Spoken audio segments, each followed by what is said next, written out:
induced diarrhea.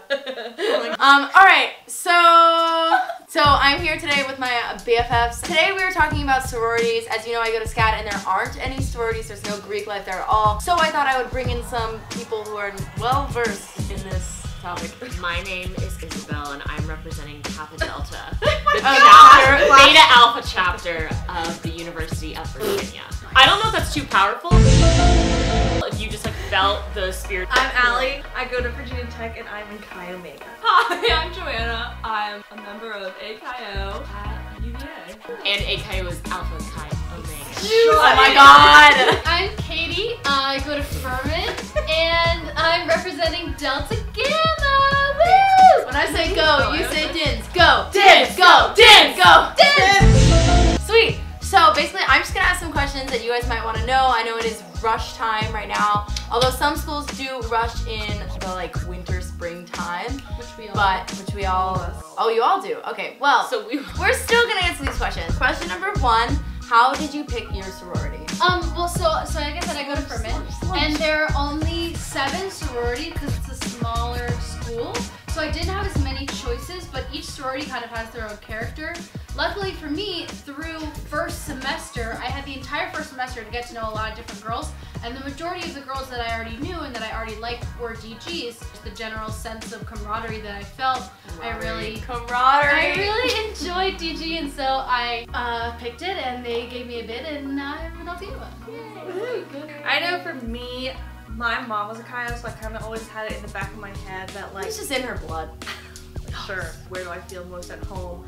And it came down to 2 for me, really, where I felt really welcomed and at home. It would be cool to be like a legacy, and I just kind of followed my heart, but I'll let you know it's not easy in the beginning. No. It's really not easy in the beginning. You will hear lots of talk, and lots of people sway your decision. And like the whole semester before, because we rush in the winter, you hear so much stuff. Overwhelming. And so many new people, and so many clapping people. And so many clapping.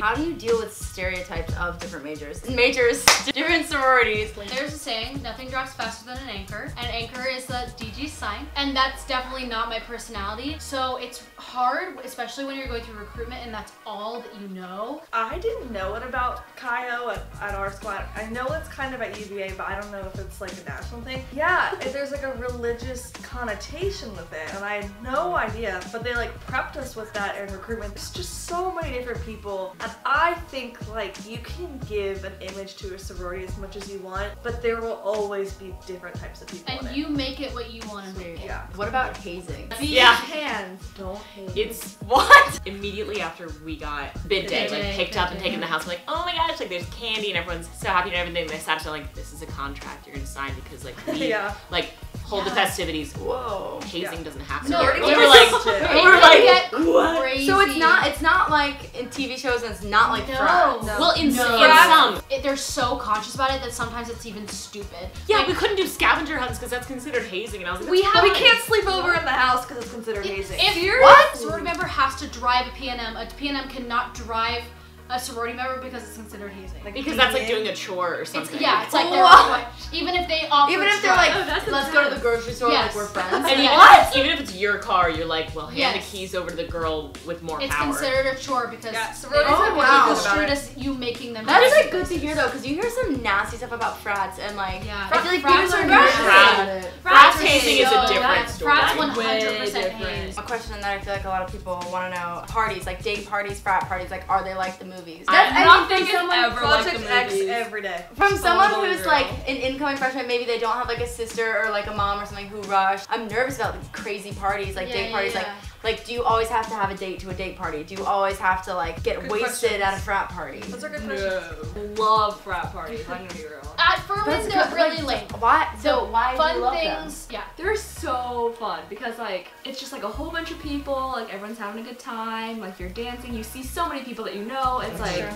You know, friends you're, like, everywhere. You're like having everyone a good time. you know. You're like, hey, what's up? Yeah, it's like fun. Yeah, it's like a big, like friendly, have a good time. I will say that you need to know the pop songs to enjoy a frat party. That's actually so true. That's like if you're sitting there and you don't know the song, you're kind of like, it's not as fun. No, that's so true because like I've been to like 3 frat parties in my life. They've all been with these guys, but like we'd go and they like played.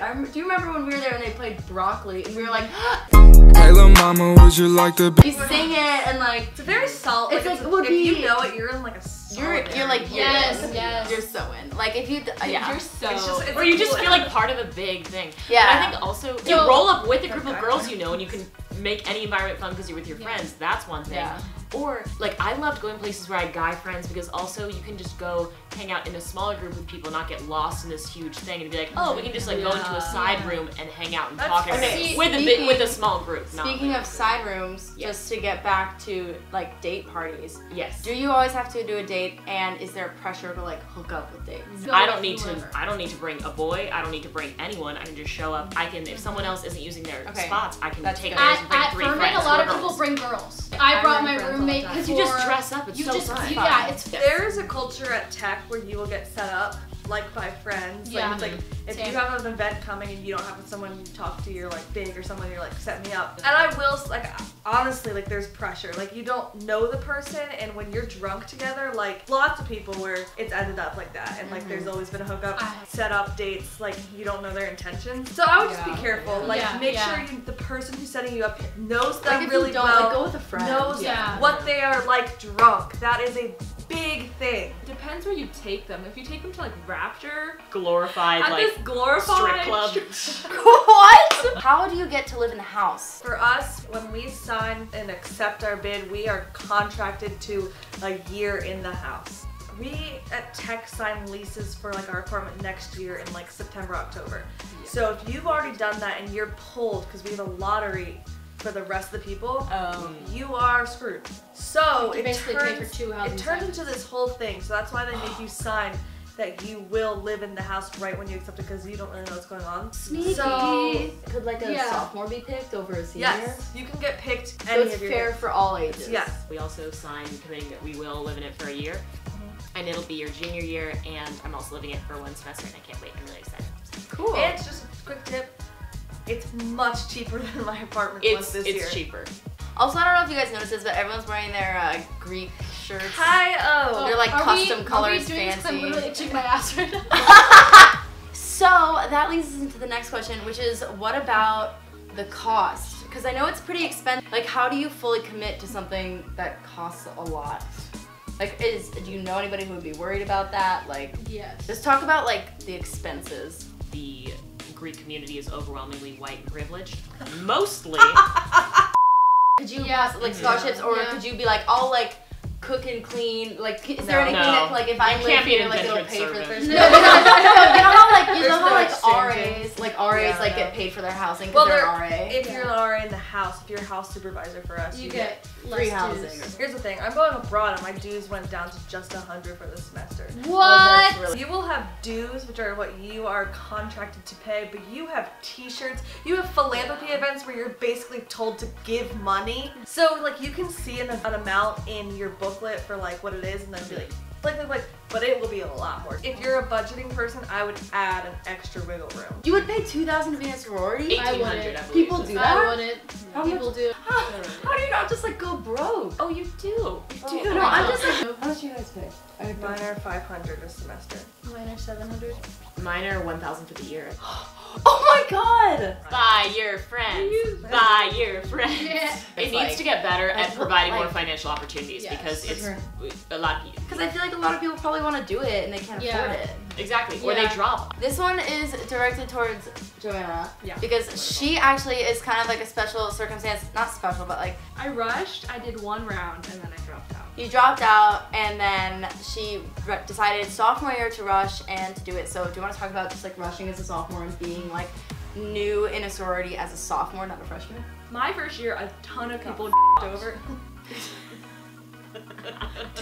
So many people were unhappy last year. Yeah, so basically there were like a ton of second years rushing my year because there were just so many of us that like it felt pretty normal. Being a freshman and seeing friends in sororities being like, I want to do that. Like, did that like sway your decision more, or was it just like mainly the group of people who were rushing second year? Kind of both. Like, waiting was definitely good, I think, because like you get to know the sororities better. If you have friends in sororities, you get to know like more about the stuff they don't tell you during rush. rush? Yeah, like I had a lot of friends who were in sororities and like they really liked it, and it was definitely not what I thought it was going to be, which is why I decided to rush, because like that was the reason I dropped. What advice would you give to someone who's maybe kind of nervous, like wants to get back in there but is nervous to rush as a sophomore? Honestly, like don't be nervous. It's so much easier to rush as a sophomore. You're a lot more relaxed, I think. At least like I was. Do you think you get like preference because you're older? There's quotas they have to fill. Yeah, that's true. So it's like every pledge class needs at least a certain number.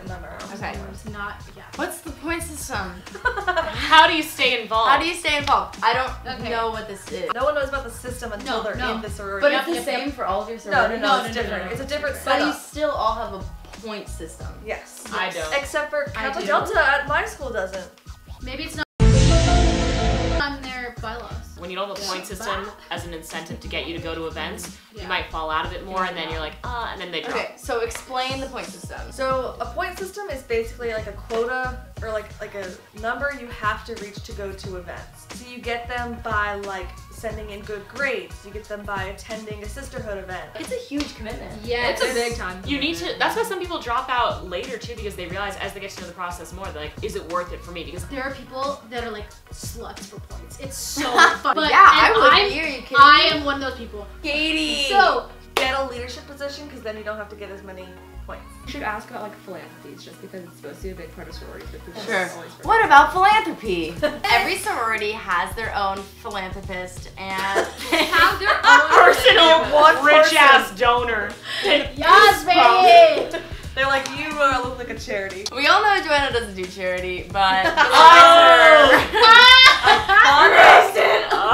basically just a side story. One time a guy tried to get her to hook up with another guy and she said, I don't do charity.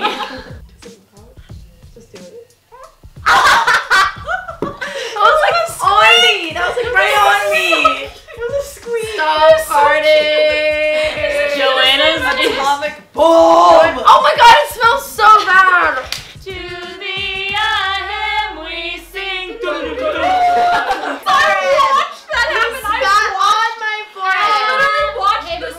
Okay, bye. Everyone say like and subscribe.